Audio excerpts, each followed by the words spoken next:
am on Layout Pro. The way I'm going to do this, you guys, I know there are going to be lots of questions. I'm going to pop through these tabs on the left-hand side, and then I'm also going to walk you through some options that are going to pop up for us along here on the top, okay? So we're going to go through it in an organized fashion, and hopefully we'll get to whatever is burning in your brain, whatever questions you have. If we don't, we are going to leave some time at the end so that our comment people can help us know what are some things that we missed. And we'll make sure that before you leave that you have your question answered, okay? So I'm going to start right here with the Pages tab. The Pages tab is just another view of the page ladder that Ryan already set up for us. You can also look at just the pages that have been assigned to you if you want to. But for now, we're going to leave it on Yearbook so that we can see the whole page ladder from here. And that's the Pages tab.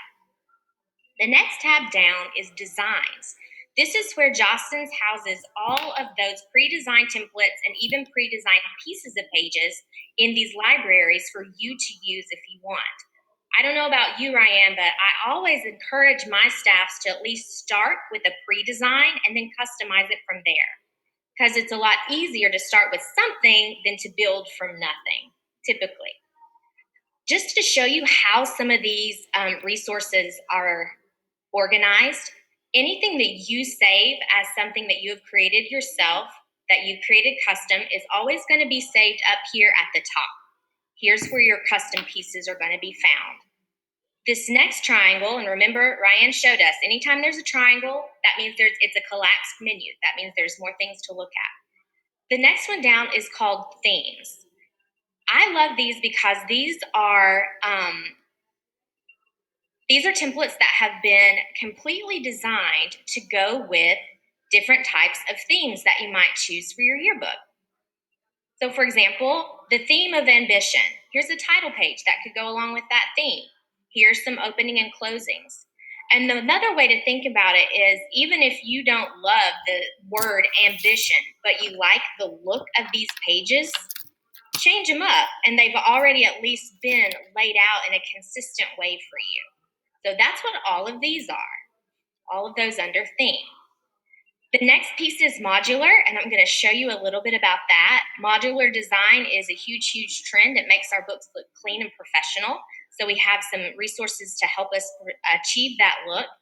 Then underneath there are page surfer categories, and those are going to coincide with the types of pages that you have in your book, sports, clubs, and organizations, and things like that. Okay? So for now, I'm going to go back to that ambition. I like the ambition look here, and I'm going to choose a template. It's going to ask me if I want to retain existing content in a new template. Typically, that answer is no, so I'm just going to hit no. So I love this. We've gone from a completely blank layout to now all of these things happening.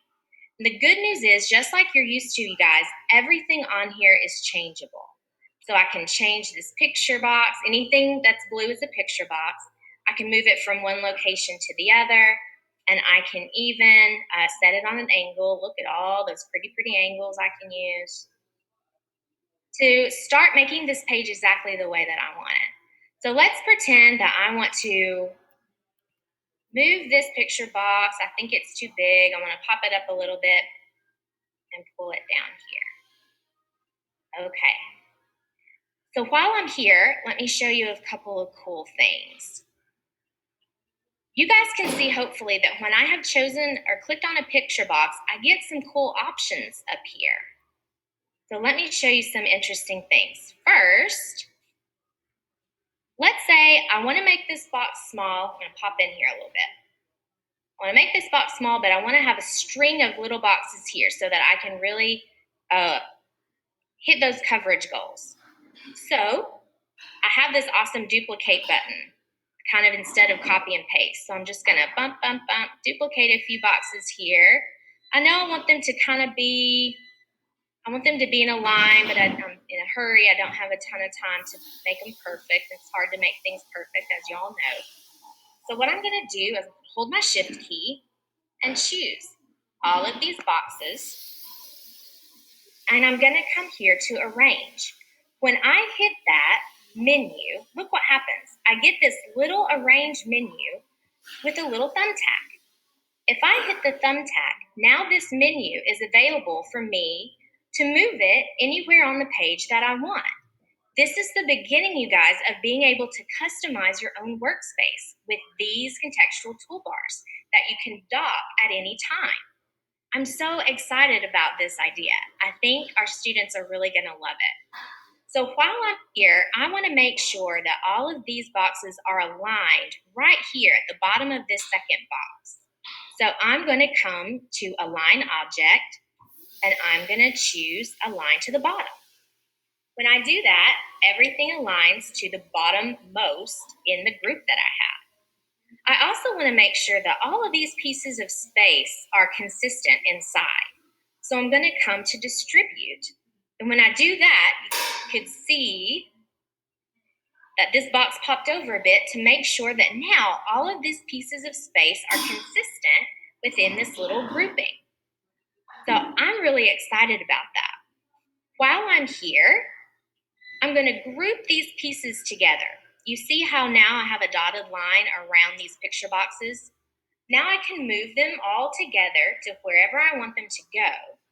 And as you can see too, when items are grouped, if I want to change the size a bit, I can.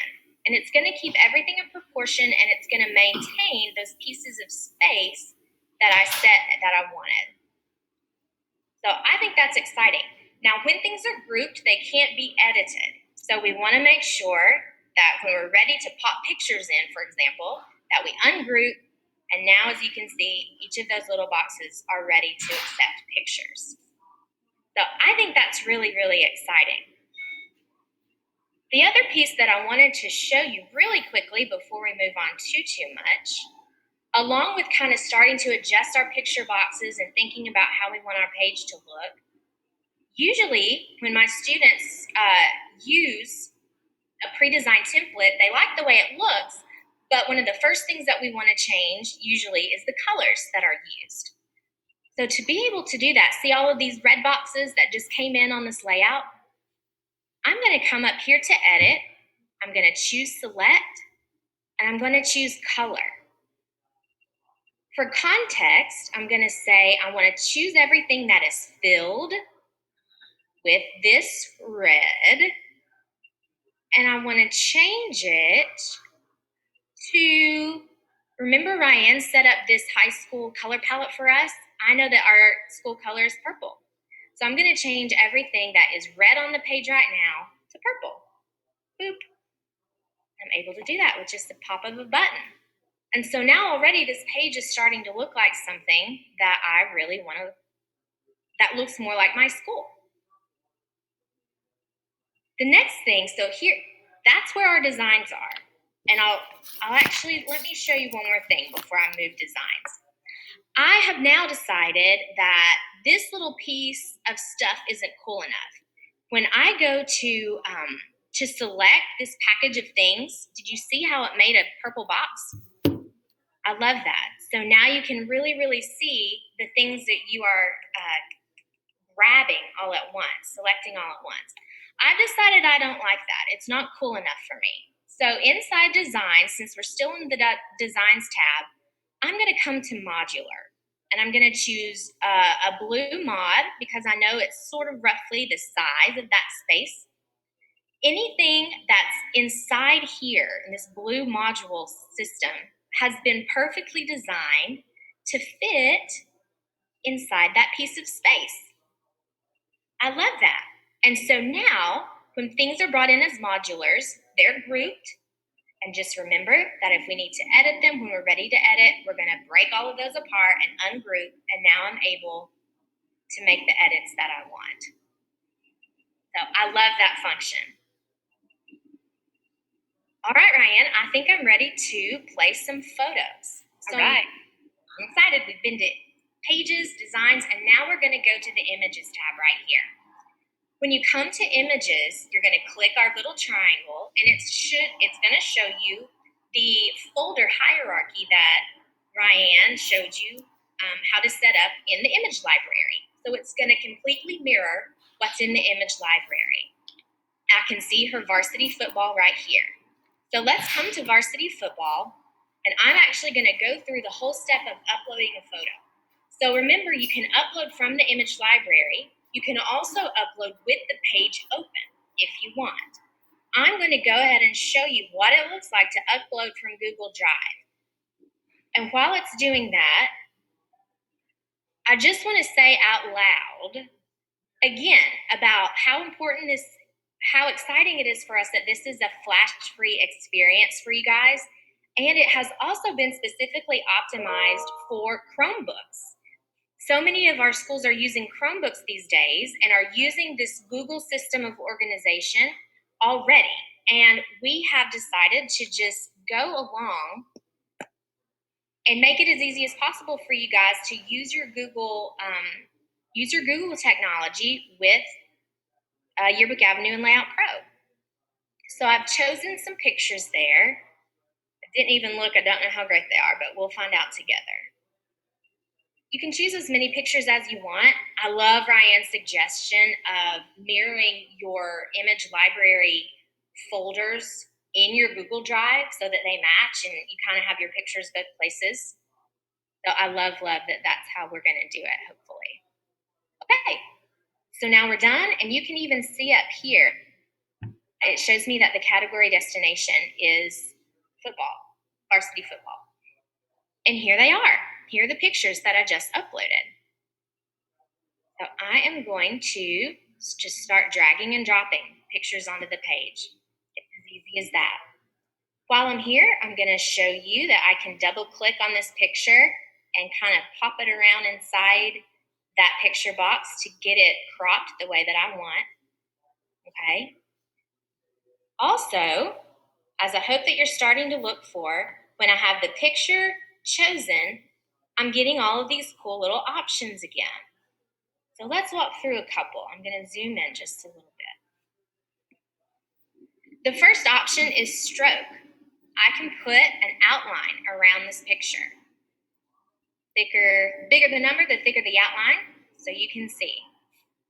We've applied a stroke. Next, we have this cool magic wand, which is our format and effects. This is one that I can see would be a very handy one to tack onto the page and kind of keep open, because I think we're going to go to it quite a bit. There's some really fun things that you can do in here. We can round the corners. You guys can see that that is happening in real time. You can also make this picture transparent if you want to be able to see through it. And you can also adjust the tint, which is basically just adding white, if you want a watermark look for this photo. Okay. Underneath here, you can apply a drop shadow to the picture. And you can get really specific with how you want this drop shadow to look, and from what degree you want it to come from. I'm going to pop it up a little darker so you can see. As I move it around, you can see that shadow's coming from different angles. So the point is just to show you that you can be as detailed as you want with these drop shadows. Okay? Also, when you have a photo open, you're going to have access to our Snap Edit. Snap Edit is where we're going to be able to make some minor photo editing choices. I can see this picture as black and white. I can see it as sepia. You can even adjust some of the brightness, contrast, and saturation levels to get this photo exactly where you want it. Okay? So what I want to do is just show you, let's say we decide we want to have this picture in black and white on our page. I'm going to choose Save. And what the program is going to do, it's going to save this black and white version alongside the original version in the image library and in that toolbar for us, so that you're never losing the original photo that you're starting with. We'll give that a minute to percolate here. Ta-da! And then you can see, of course, that it has changed to black and white on my page. But also, over here on the left, you can see here's our original photo and here's our edited version. So I love that. Rebecca, I love that it automatically switched it for me. That is so helpful. I agree. I think that's really important. It's the small things sometimes, right, Ryan? Absolutely. All right. So we've been through pages, designs, images. Now we're going to go to art. So I'm going to give us a little room. This is where you're going to be able to add to the page. The first one here is image frames. This is where you're going to get your new image boxes, where you can size them and place them wherever you want on the page in all of these shapes. Speaking of shapes, this is where you're going to get your color blocks as well. I'm going to, I think I might want a little splash of purple behind this cool by the numbers thing. So I'm going to come here to color. I tell you what else I think is a little thing but is awesome is that it shows me the colors that have been used on the page so I can match my purples, which is important to me. And now I'm going to come to arrange and send that piece all the way to the back. I have like a little mini background here, which I love.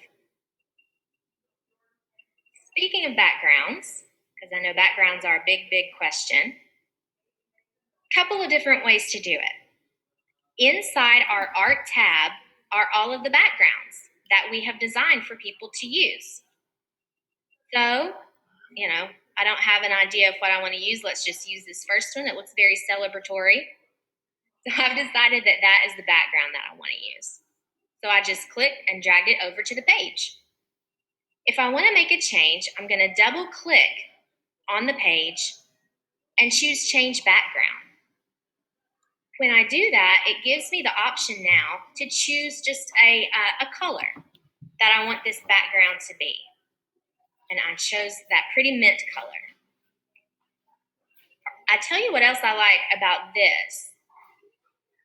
I can still see, even though I have have my background on, I can still see my guidelines through the color here, so that I can have my background on. I want to go ahead and put it on, and I can still use the grid for alignments. Now, what if that grid is getting on my nerves, and I want to really see a good preview of what this page is going to look like? I'm going to come down here, and this little piece of menu, the very bottom one, is going to let me take the grid off. Grid on, grid off, so that I can get that good preview that I want. All right? I'm going to take this off for now. Oh, we'll leave it on. I think it's pretty. Okay, so that is what is in art. Moving right along to the text palette or the text tab. This is why it's important to go through the step, like Ryan showed you, of setting up some styles. Because anything that you set up with those styles at the beginning is what's going to be available here. So I know that Ryan set up sports headline for me, so I'm going to pull it here. And it is already, it's already the size and it's already the font that I want. I love this. I walk into yearbook staff's rooms all the time and I see the notes on the board for what point size and what font each of the headlines should be. Here, the program is going to encourage you to go ahead and have that stuff preloaded so that you're not having to format that every time. Now, while you're here, don't be worried that you've lost all your options. You can still make the changes if you want. And I can still adjust the size if I want. Okay? Rebecca, it's awesome that every time you click on something, it's changing that toolbar. You're totally right. Again, now that we're talking about text, we have all of these new text options, which is great. That's true. I love that the menus are intuitive like that. So while I'm popping along here, I can also change the color of this headline to my purple if I want. Create a little space here because I want to show you some cool things. I can underline I can even decide that I want all of this to be in uppercase.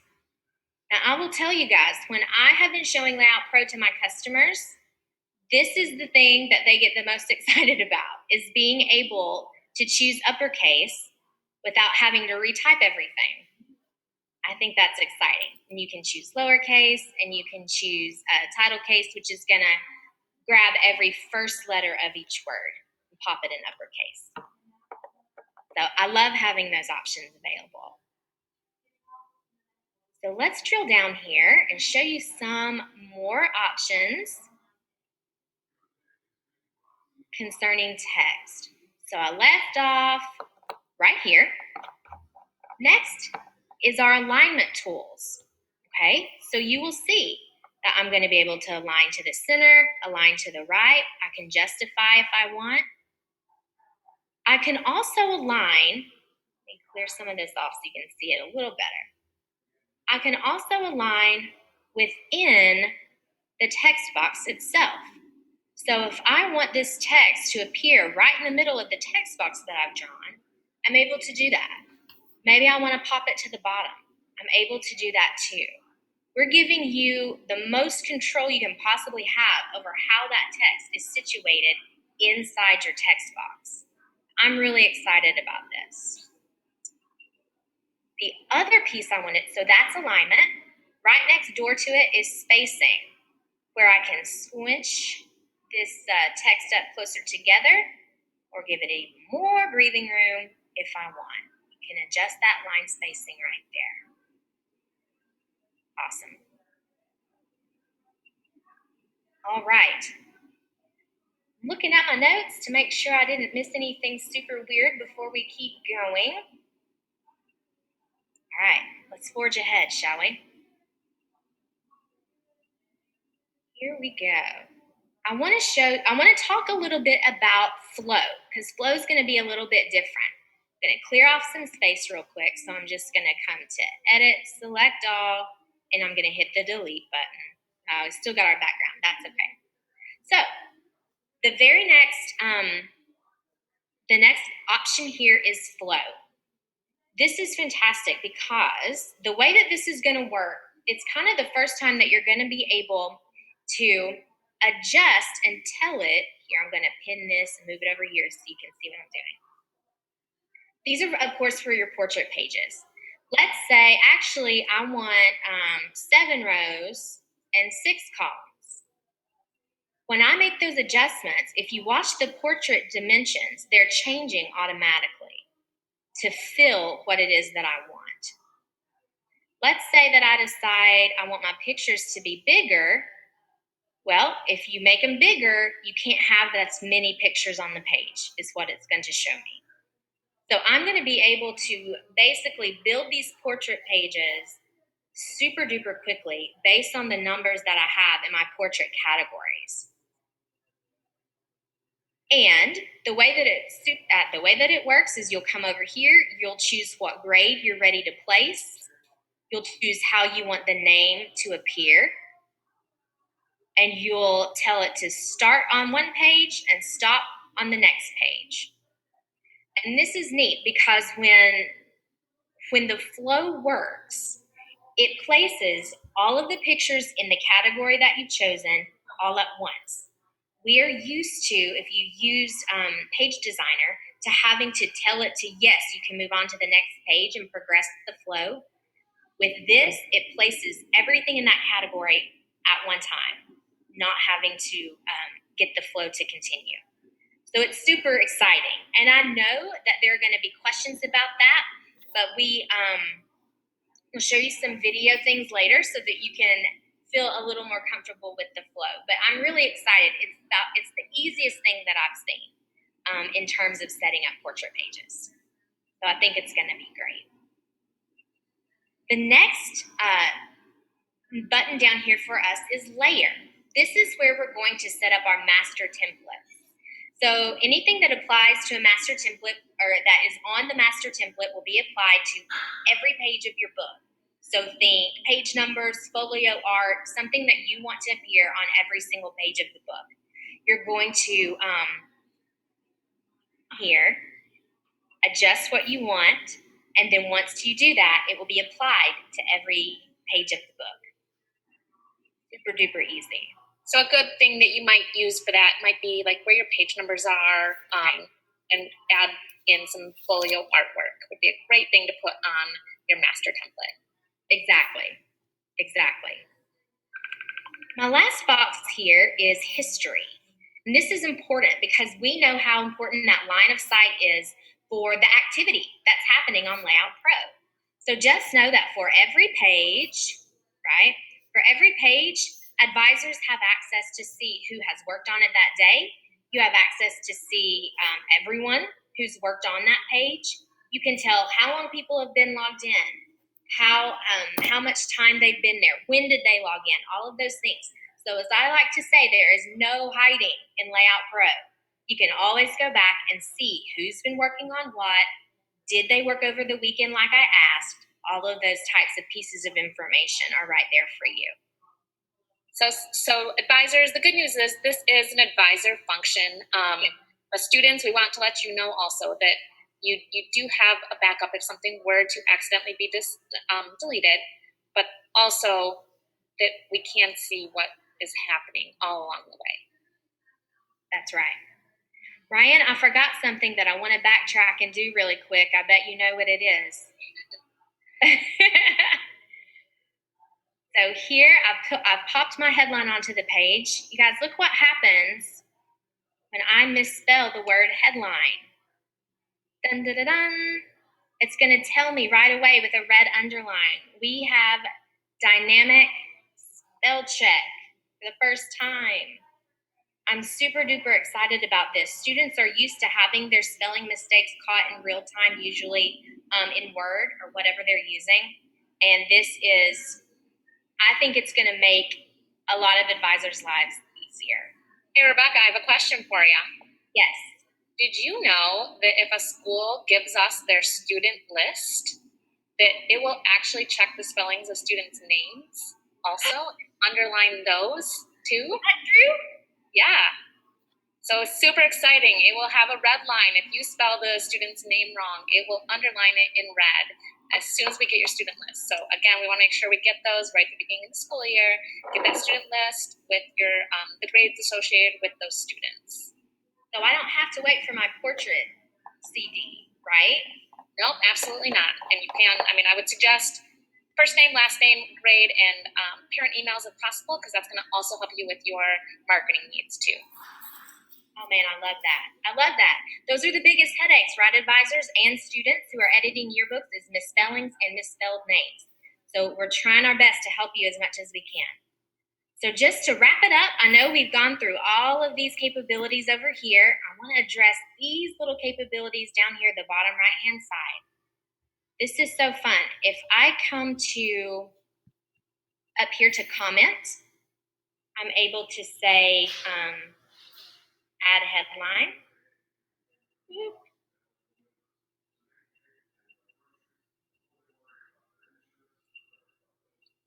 Let's see here.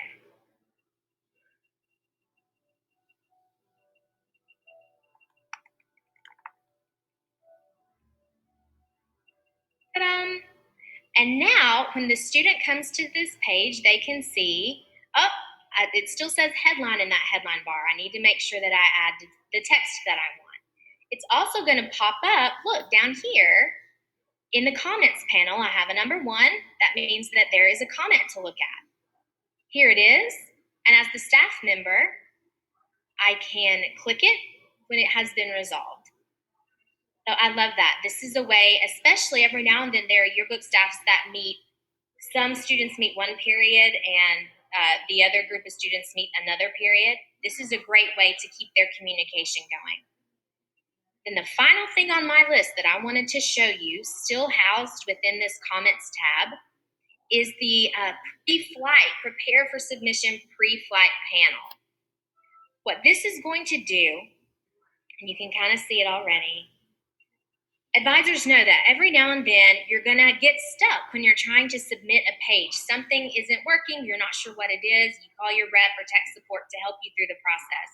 The pre-flight panel is here to show you whatever it is that is keeping your page from being able to be submitted, be it an unedited text box or an empty image box, whatever it is. It's going to list the problem here, and it's going to highlight it for you here so that you can see. It's also going to prompt you to run spell check again, and it's going to prompt you to proof the page as a PDF. And then once I mark this as complete right here, I can also submit the spread from here if I want, in addition to still being able to submit from the page ladder. Whew. Ryan, that was a lot of information. What do I do if I can't remember anything that was just covered in this session? So that was a lot that we went through. So I want to show you guys where you can go through to refresh what we went over. So a couple different things. If, for one, I could go to my help menu and click and go to resources. The other option would be actually going up to my digital classroom. So I have two different options to be able to get to these videos. So because I'm right here in Layout Pro in the Designer, I'm going to go ahead and click on that resources button. Once I go to that resource button, I'm able to scroll down and I'm able to see all of the different tutorials to be able to walk me through what these items were that we just spent the time going over. So, there was a lot with that contextual toolbar. I just want to go over it again. So I'd be able to click on that, and it's actually going to bring up a video and walk me through that entire toolbar. So students, I would highly suggest that you guys work through some of these different videos to make sure you kind of know what the process is for working Layout Pro. There's also in your kits, when we get our kits, there's going to be this really cool poster, and I love this, but it's a really cool poster. I know hopefully you guys can see it, but it's going to have QR codes, so your students will actually be able to come up with their phone. They can scan one of these QR codes, and it will also play the same little video. So we have multiple different ways for them to be able to get to those videos. So hopefully a few less questions where they can find the answers on their own. Awesome. You guys, this is the end of the workshop. I feel very important to be the last, Ryan and I feel very important to be the last people to tell you thank you. Thank you so much. I've been watching the classes and participating as much as I can, and I just think that it has been remarkable. I have enjoyed seeing your comments come through. I have enjoyed seeing, speaking of comments, so sorry. Melissa, is there anything specific that came across a bunch that we just clearly missed? So Rebecca, I'm going to just